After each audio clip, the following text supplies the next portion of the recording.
kelas 11 kita 3 akan membawakan sedikit presentasi yaitu tentang kehidupan demokratis. Membangun kehidupan yang demokratis di Indonesia itu ya, kita tahu bahwa Indonesia itu adalah negara hukum. Jadi kemungkinan besar atau sekian banyak orang di Indonesia yaitu memiliki sikap yang demokratis. Dan demokratis pun penting bagi diri kita untuk membangun kehidupan demokratis di Indonesia. Ada 2 poin penting. Yang pertama, pentingnya kehidupan demokratis, dan yang kedua, perilaku yang mendukung tegaknya nilai-nilai demokrasi. Dalam hakikatnya, demokrasi dibagi menjadi 4. Yang pertama, pentingnya kedudukan di muka hukum. Hakikatnya, kehidupan yang demokratis itu dibagi menjadi 4. Yang pertama, persamaan kedudukan di muka hukum. Yang kedua, partisipasi dalam pembuatan keputusan. Dan yang ketiga, distribusi pendapatan secara adil dan kebebasan yang bertanggung jawab. Oke, saya akan menjelaskan tentang poin pertama, yaitu persamaan kedudukan di muka hukum. Hukum itu mengatur bagaimana seharusnya penguasa bertindak, bagaimana hak dan kewajiban dari penguasa dan juga rakyatnya. Semua rakyat memiliki kedudukan yang sama di muka hukum. Artinya, hukum harus dijalankan secara adil dan benar. Hukum tidak boleh pandang bulu, siapa saja yang bersalah dihukum sesuai ketentuan yang berlaku. Untuk menciptakan hal itu bertunjang dengan adanya aparat penegak hukum yang tegas dan bijaksana, bebas dari pengaruh pemerintahan yang berkuasa dan berani menghukum siapa saja yang bersalah. Yang kedua, partisipasi dalam pembuatan keputusan. Dalam negara yang memiliki sistem politik demokratis, kekuasaan tertinggi berada di tangan rakyat dan pemerintahan dijalankan berdasarkan kehendak rakyat. Aspirasi dan kemauan rakyat harus dipenuhi dengan pemerintahan dijalankan berdasarkan konstitusi yang merupakan arah dan pedoman dalam melaksanakan hidup bernegara. Pada pembuat kebijakan memperhatikan seluruh aspirasi rakyat yang berkembang. Kebijakan yang dikeluarkan harus dapat mewakili berbagai keinginan masyarakat yang beragam. Sebagai contoh, ketika rakyat berkeinginan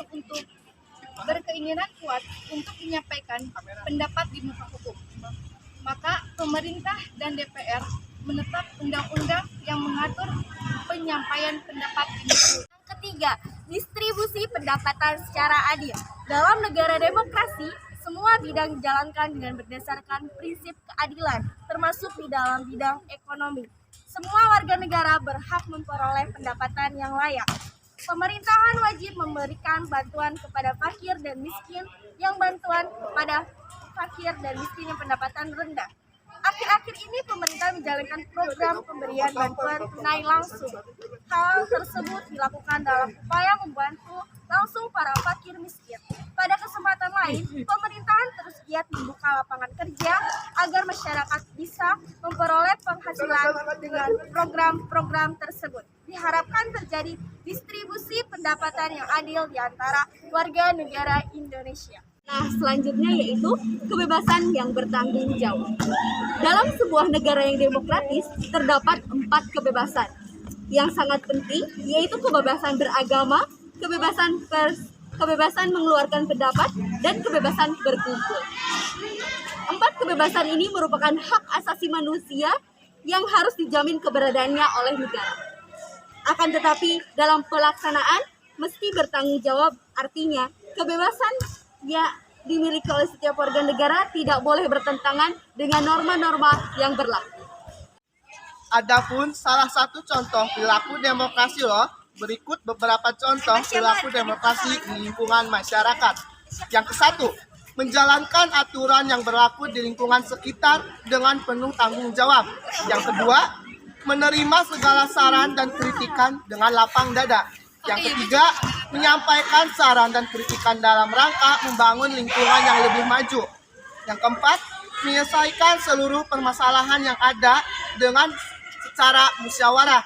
Yang kelima, menghargai dan menghormati pendapat orang lain. Yang ketujuh, mengutamakan kepentingan bersama di atas kepentingan pribadi.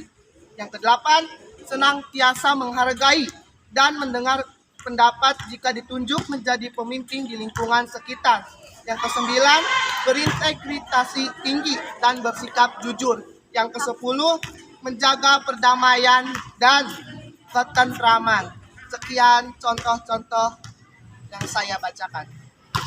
Segitu yang dapat kami sampaikan. Kurang lebihnya mohon maaf. Billahi taufiq wal hidayah. Assalamualaikum warahmatullahi wabarakatuh. See you guys.